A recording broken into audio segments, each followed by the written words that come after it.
सकाळी उठल्यावर शरीर आपल्या आरोग्याबाबत खूप महत्त्वाचा संकेत देतं. काही लक्षणे रोज दिसत असतील तर त्याकडे दुर्लक्ष न करता वेळीच सावध होणं खूप गरजेचं आहे. सकाळी उठल्यावर दिसणारी धोक्याची लक्षणं म्हणजे डोकं जड वाटणं किंवा सतत डोकेदुखी. कशाचे संकेत असू शकतात? तर उच्च रक्तदाब, मेंदूला पुरेसा ऑक्सिजन न मिळणं, रात्री झोपेचा अभाव, मानसिक ताण. रोज होत असेल तर बीपीची तपासणी नक्कीच करा. डोळ्याखाली किंवा चेहऱ्यावर सूज, ही कशाची कारणं असू शकतात? तर किडनी नीट काम करत नसणे, शरीरात पाणी साचणे, मीठ जास्त खाणे, हार्मोनल बदल. सूज बोटाने दाबल्यावर खड्डा पडत असेल तर विशेष सावध व्हा. तोंडात कडू किंवा आंबट चव, कशामुळं? तर पित्त वाढलेलं असणं, लिव्हरची कमजोरी, उशिरा किंवा जड जेवण, ॲसिडिटी. वारंवार होत असेल तर पचनसंस्थेवर ताण येत आहे हे समजून घ्या. छातीत जडपणा जाणवणं किंवा धाप लागणं. कोणते धोक्याचे संकेत असू शकतात? तर हृदयाचे आजार, वाढलेले कोलेस्ट्रॉल, ॲनिमिया. हृदयविकाराच्या सुरुवातीच्या काळात हे इशारे नक्कीच दिसू शकतात. हातपाय सुन्न होणं किंवा मुंग्या येणं. कशामुळं होतं? तर व्हिटॅमिन B12ची कमतरता, डायबिटीज, मणक्याचा त्रास, नर्व प्रेशर. नियमित जर होत असेल तर तपासणी करणं गरजेचं आहे.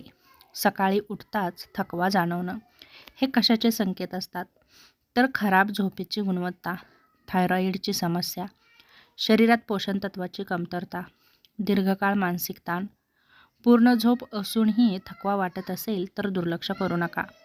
पोट साफ न होणं किंवा जडपणा जाणवणं, आतड्याची कमजोरी, फायबर कमी असलेला आहार, कमी पाणी, पित्त आणि वात दोष. दीर्घकाळ चालू राहिलं तर अनेक आजार वाढतात. तोंड कोरडं पडणं किंवा फार तहान लागणं. यामुळे काय होतं? तर डायबिटीज, डिहायड्रेशन, शरीरावर सूज येते, सकाळची चिडचिड, अस्वस्थता. हे कशाचे संकेत असतात? तर डिप्रेशन, चिंता, हार्मोनल असंतुलन, अपुरी झोप. या कारणांमुळे आपल्या शरीरामध्ये हे बिघाड झालेले दिसून येतात. मानसिक आरोग्यही तेवढंच महत्त्वाचं आहे. तर यासाठी काय करावं? तर सकाळी उठल्यावर 1 ते 2 ग्लास कोमट पाणी प्या. रात्री हलकं जेवण करा. झोपण्यापूर्वी मोबाईल पूर्णपणे टाळा. दररोज चाला, योगा करा. मीठ, साखर, तेल याचा मर्यादित वापर करा. वर्षातून एकदा शरीराची पूर्ण तपासणी करून घ्या. वरील लक्षणं 1-2 दिवस अधूनमधून दिसत असेल तर ठीक, पण रोजच दिसत असतील तर शरीर इशारा देत आहे. वेळीच डॉक्टरांचा सल्ला घेणं खूप गरजेचं आहे.